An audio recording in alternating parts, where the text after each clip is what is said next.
Notre invité ce matin, Rachida Dati, bonjour. Bonjour. Rachida Dati, maire du 7e arrondissement de Paris et soutien de Valérie Pécresse. Oui. Officiellement, je vous ai vu au premier rang samedi dernier. Je vais y revenir.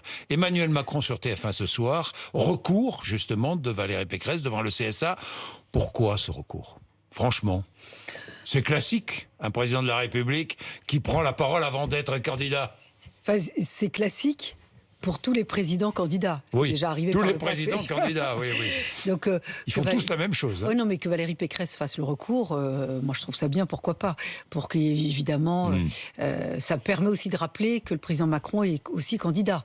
Mais Qu'il moi, sera candidat.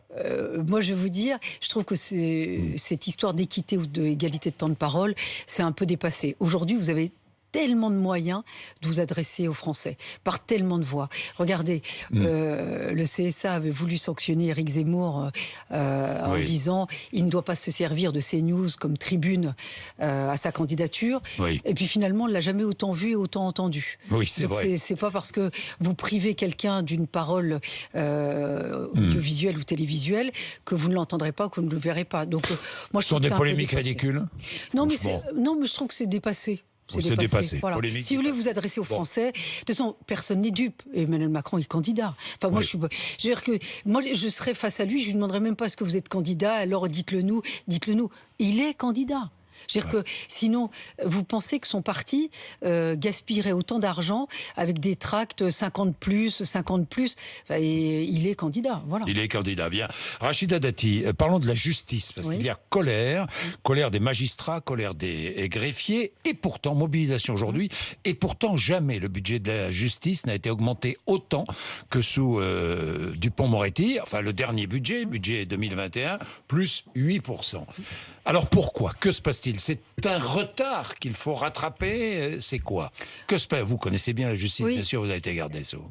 Puis magistrat. Et je suis toujours Et vous êtes statutairement. toujours, et d'ailleurs, magistrate. moi j'ai aimé ce métier. C'est pour ça que je ne quitterai pas. Oui. Mais je vais vous dire, cette mobilisation et ce mouvement de protestation est assez inédit. Parce que quand, c'est jamais arrivé quand même avant, qu'un procureur général près de la Cour de cassation et que la première présidente de la Cour de cassation, par voie de presse, conteste la politique du garde des Sceaux ou conteste la politique de ce gouvernement, c'est assez inédit pour le souligner. Qu'il y ait des mouvements, des contestations, des protestations quand vous voulez faire une réforme, après tout, c'est normal, j'allais dire, c'est même assez sain. Mais ce mouvement de contestation, ce malaise profond est assez inédit dans son expression. Oui, mais attendez, dans son expression. Oui. Moi, je veux vous dire, ça démontre quoi ? Ça démontre que augmenter un budget, c'est pas une politique. C'est-à-dire que c'est pas parce que vous augmentez le budget qu'on résout les problèmes de fond. Je pense que la justice a besoin d'une réorganisation de fond.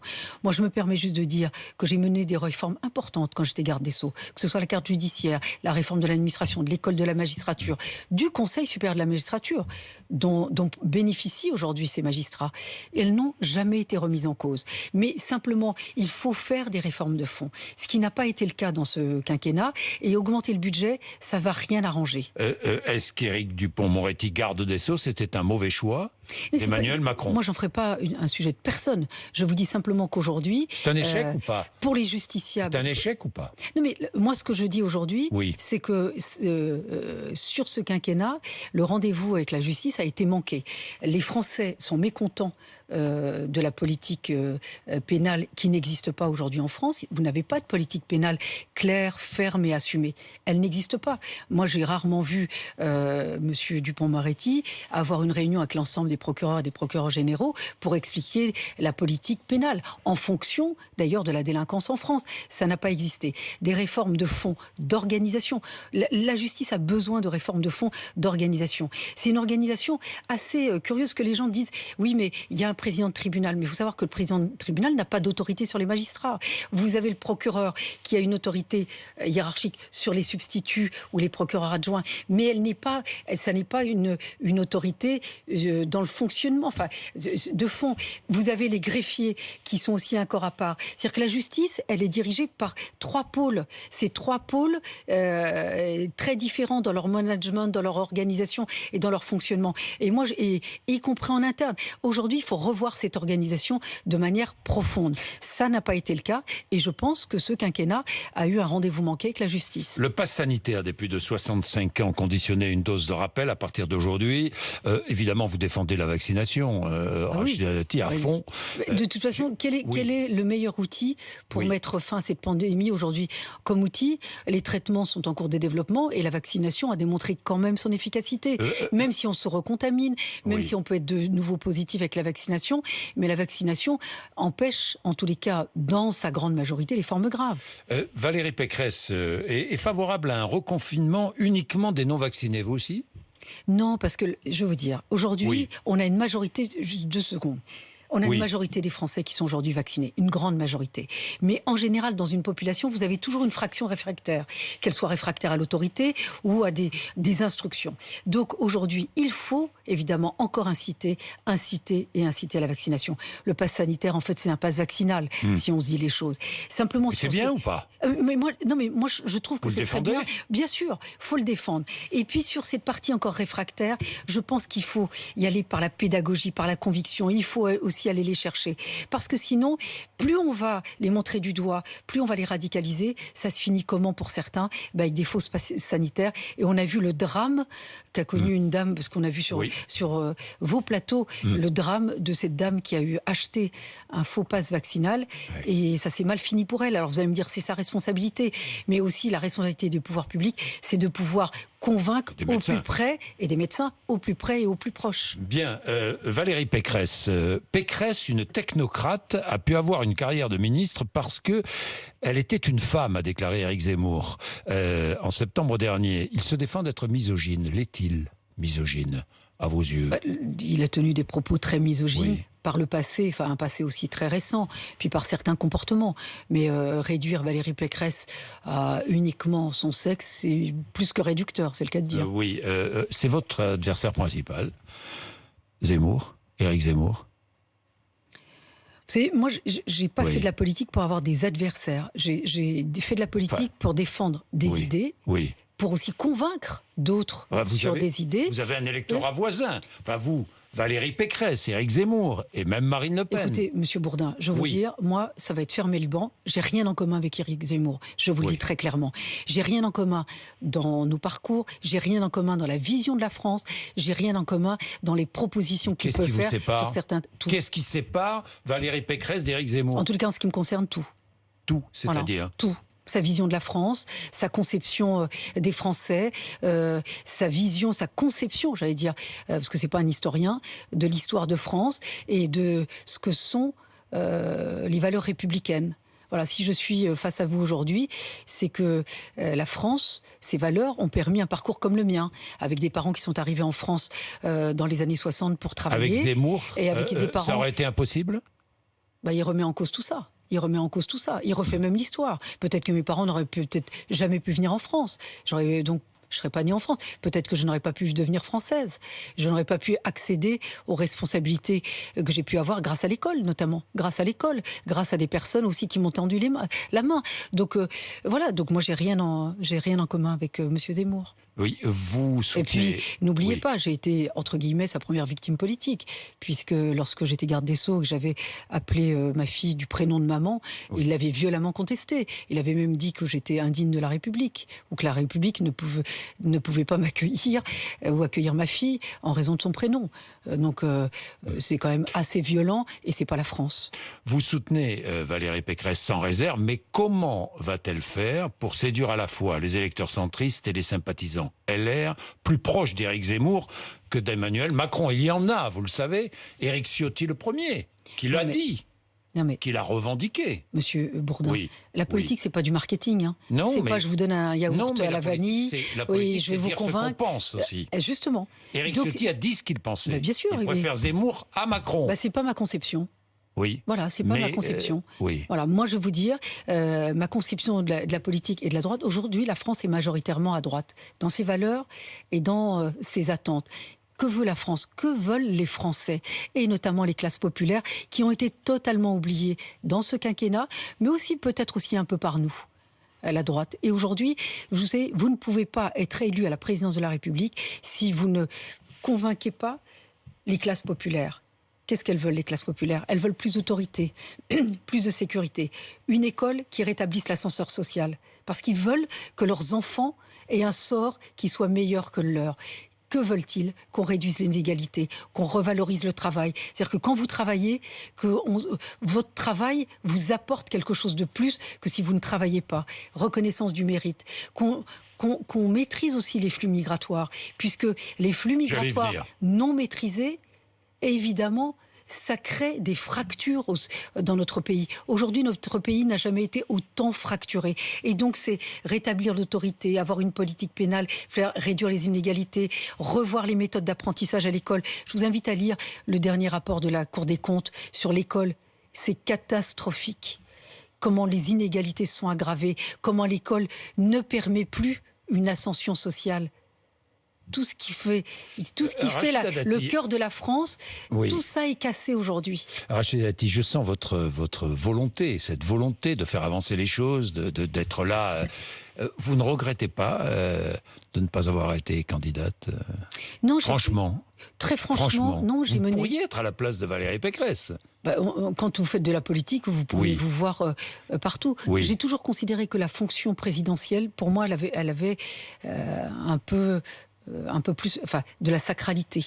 Oui. Moi, je pense que c'est pas donné à tout le monde d'être candidat à l'élection présidentielle. Moi, j'ai encore du respect et j'allais dire même de l'émotion vis-à-vis de cette fonction présidentielle. Moi, j'ai mené un combat à Paris qui n'a pas été un combat facile et un combat sur lequel nous avons eu des résultats puisque nous sommes le premier groupe politique à Paris. Nous avons plus d'élus que Anne Hidalgo, mais ce mode de scrutin permet des attelages qui nous a mis évidemment en deuxième position. Alors parlons de la politique migratoire. Quelques mots quand même. La France peut-elle conduire une politique migratoire sans le reste de l'Europe? Parce que j'entends beaucoup de candidats dire on va fermer les frontières, on va faire des moratoires. Oui, mais d'accord, mais on n'est pas seul. On est dans l'Union européenne et personne ne pourra conduire. Est-ce que vous êtes d'accord avec moi? Il y a deux aspects. Est-ce qu'on peut conduire une politique migratoire sans le reste de l'Europe? Non, mais il faut avoir une politique européenne sur la maîtrise des flux migratoires. Pour autant, nous avons une souveraineté sur la maîtrise de l'immigration si on le voulait. On peut demain réduire le regroupement familial, revoir les critères de l'asile, ne plus accueillir n'importe comment, avoir une politique d'expulsion beaucoup plus ferme, avec des accords bilatéraux avec les pays d'origine. On ne le fait pas. Donc, à un moment donné, c'est évidemment la volonté politique qui compte. Mais aussi, il faut que cette politique nationale. Parce que ceux qui vous disent qu'on ne peut pas avoir de politique migratoire nationale, c'est pas vrai. Nous pouvons le faire. Je vous donne un exemple. Pour les expulsions, aujourd'hui, on expulse pratiquement plus personne. Et vous avez en Allemagne ou en Angleterre, comment ils procèdent à leurs expulsions? Ils expulsent beaucoup plus que nous. Pourquoi? Parce que il y a plus de migrants que nous, chez nous. Non, mais attendez, c'est pas en Allemagne notamment. Non, mais déjà sur la procédure. Parlons de la procédure. Et en Grande-Bretagne aussi. Parlons de la procédure d'expulsion. On les accueille, on les fait travailler sans les déclarer. Non, mais ça, c'est encore autre chose. Mais je vous dis que quand vous voulez expulser un étranger dont vous ne voulez pas sur votre territoire, l'Allemagne ou l'Angleterre, que font-ils?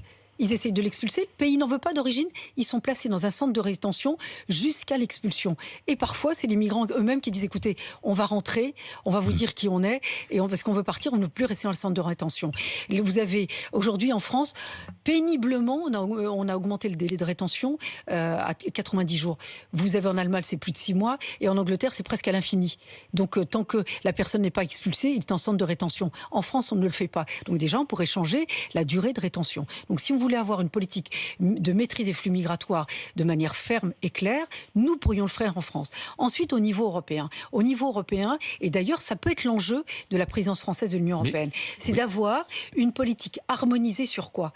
Politique d'intégration, différente d'un pays à un autre. Politique d'expulsion, différente d'un pays à un autre. Politique de regroupement familial, différente d'un pays à un autre. Et l'asile. Je prends le Danemark. Ce sont des sociodémocrates.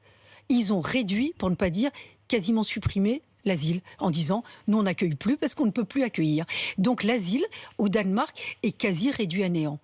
Alors que ce sont des sociodémocrates. Si, en France, rappelez-vous, quand on a commencé à parler de l'asile, en disant on réforme, on revoit les critères de l'asile, on a dit mais ça n'est pas une conception républicaine. Bien sûr que si. C'est-à-dire qu'on ne supprime pas l'asile, mais on revoit les critères. Quand je regarde les textes défendus... Pardonnez-moi, M. Bourdin. Si effectivement nous n'avons pas cette harmonisation, vous créez des effets d'aubaine. Oui, d'un pays à un autre. Je vous dis ça parce que j'ai écouté Emmanuel Macron jeudi dernier parler de l'Europe, et notamment de la politique migratoire européenne. J'ai écouté Valérie Pécresse, j'ai lu Valérie Pécresse sur les mêmes sujets. Ils ont exactement les mêmes propositions. Exactement. Au niveau européen, je parle de politique migratoire européenne. Il y a une différence Macron-Pécresse, c'est pareil. D'accord, il y a une différence entre les deux. C'est qu'il y en a un qui est au pouvoir et qui peut le faire, et qu'il y en a une qui va le faire. Alors, est-ce que vous demandez à Emmanuel Macron d'abandonner la présidence du Conseil de l'Europe, comme certains l'ont fait? Moi, je vais vous dire, je trouve que c'est pas une bonne idée d'avoir maintenu cette présidence française. On peut la différer, comme d'autres chefs d'État l'avaient fait, ou de gouvernement avant lui. Vous pouvez la différer pour ne pas l'affaiblir. Parce que moi, je pense que ça va créer de la confusion. Quand il va présider l'Union européenne, dans le cadre de cette présidence française, et on ne saura pas qui parle, le candidat ou le président. Donc il sera forcément attaqué sur la scène nationale et donc affaibli sur la scène européenne. Et moi je pense que ça va évidemment ne pas faciliter des politiques à mener au niveau européen. Bien, Rachida Dati, Claude Guéant en prison, logique? Écoutez, moi je vais vous dire, j'ai une pensée pour lui, c'est quelqu'un qui a plus de 77 ans, qui est malade. Oui. Donc c'est pas très agréable. J'ai entendu sur votre plateau, sur vos plateaux. C'est pas très agréable, c'est sûr. D'accord. Mais moi je ne sais pas dans quelles conditions la décision d'incarcération a été prise. Donc il ne payait pas ce qu'il devait. Vous avez eu accès au dossier? C'est ce qui est écrit partout. Voilà. C'est ce qui est. Voilà. Oui, c'est tout le sujet. J'ai pas eu accès au dossier. Tout le sujet. Enfin, j'imagine que les magistrats ont eu accès au dossier. Bah oui, j'espère. Oui, moi aussi. Donc je ne sais pas quelle est. Donc ils ont pris leur décision. Ils ont pris une décision en leur âme et conscience, en fonction du dossier. En fonction du dossier. J'ai entendu sur vos plateaux que son avocat avait formé des recours. Attendons l'issue des recours. Oui. Ok. Rachida Dati, Conseil de Paris. Vous êtes en plein Conseil de Paris. Que se passe-t-il à Paris? Est-ce que, tiens. J'ai une question directe. Est-ce que la ville de Paris est aujourd'hui sous la menace d'une mise sous tutelle? Franchement. Techniquement, oui. Je vais vous expliquer, Monsieur Bourdin. Paris, c'est la capitale de la plus grande région d'Europe. D'année en année, Paris décline. Tout le monde s'en rend compte dans tous les domaines. Ça, c'est le deuxième point. Le troisième point, Paris explose sous la dette. Sous la seule mandature de Madame Hidalgo, et c'est vérifiable, nous sommes en débat budgétaire. La dette a augmenté de 100%. Nous sommes à plus de 7 milliards en 2021. Nous serons à plus de 8 milliards en 2022. À plus de 8 milliards en 2022. C'est la ville la plus riche de France. Plus de 10 milliards de budget. Nous avons adopté hier... 10 milliards de budget, 8 milliards de dette. Exactement. Sans investissement notoire. Hein. Hier, le budget a été adopté. Il est insincère. Pourquoi? Parce que dans ce budget... il y avait beaucoup de trous. Donc, Mme Hidalgo a souhaité boucher les trous. Qu'a-t-elle fait? Recours à l'endettement, puisqu'elle a procédé à un endettement de plus de 1 milliard supplémentaire. Supplémentaire, hein, à la dette qu'on connaît aujourd'hui. Deuxième chose, elle a surestimé les recettes, parce que pour une collectivité, vous ne pouvez pas adopter un budget en déséquilibre, c'est illégal. Donc, il faut boucher les trous. Donc, recours à la dette de plus de 1 milliard, surestimation des recettes, c'est-à-dire qu'elle supprime les places de stationnement, mais elle fait comme si cette suppression n'existait pas. Elle a surestimé les recettes de stationnement. Le tourisme a fortement diminué. Elle a surestimé les taxes de séjour liées au tourisme. Donc, ce budget est insincère. Et autre singularité, seule collectivité en France, le programme d'investissement de la mandature n'a pas été adopté. C'est-à-dire que ce budget, c'est uniquement pour des dépenses courantes, entre guillemets. Il n'y a pas de plan d'investissement pour la mandature. Vous demandez la mise sous tutelle? Là, nous allons saisir les autorités sur ce budget, puisqu'on considère qu'il est insincère. Vous allez saisir le ministère? Vous allez saisir le gouvernement? Le préfet d'abord? Parce que les recettes ont été... autorités, le gouvernement? Parce que les recettes ont été surestimées. D'ailleurs, le ministre de l'économie, des finances et la ministre des collectivités ont mis en garde Madame Hidalgo sur les finances de la ville, en disant que, évidemment, les finances de la ville mettent en péril, en tous les cas, l'avenir de Paris. Est-ce que vous demandez de se retirer de la présidentielle pour s'occuper de Paris? Ça serait mieux, vu les sondages, ça serait mieux, parce que de toute façon, là, les sondages sont très mauvais pour elle. Et puis, et à la fois, elle-même a dit, compte tenu de ce niveau de sondage, elle souhaite maintenant qu'il y ait une primaire. Donc, elle va faire la primaire, la présidentielle, et Paris n'est ni géré, ni dirigé. Et tous les Parisiens... Est-ce qu'on peut diriger une grande ville ou une grande région et être candidat à la présidentielle? Bien sûr, comme Valérie Pécresse. Mais Valérie Pécresse, d'abord sur la première mandature, elle a bien dirigé et bien géré sa région. Aujourd'hui, le sujet, c'est est-ce que Paris est géré ? Est-ce que Paris est dirigé? Vous avez bien vu, elle a été condamnée. C'est-à-dire que la mairie de Paris a été condamnée sur le temps de travail. Madame Hidalgo ne respecte pas la loi concernant le temps de travail à la mairie de Paris. Elle s'en fiche, elle s'assied dessus. Sur les finances, on demande un budget sincère. Elle s'assied dessus, le budget est sincère, donc illégal. La dette explose, la ville n'est pas gérée et elle n'a pas de majorité, puisque sa majorité explose à chaque fois, puisque Madame Hidalgo a moins d'élus que nous, donc elle est obligée de faire à chaque fois un attelage avec les Verts, qui la lâchent en race campagne à chaque conseil de Paris. Merci Rachida Dati, Merci. 8h53 RMC et BFM TV.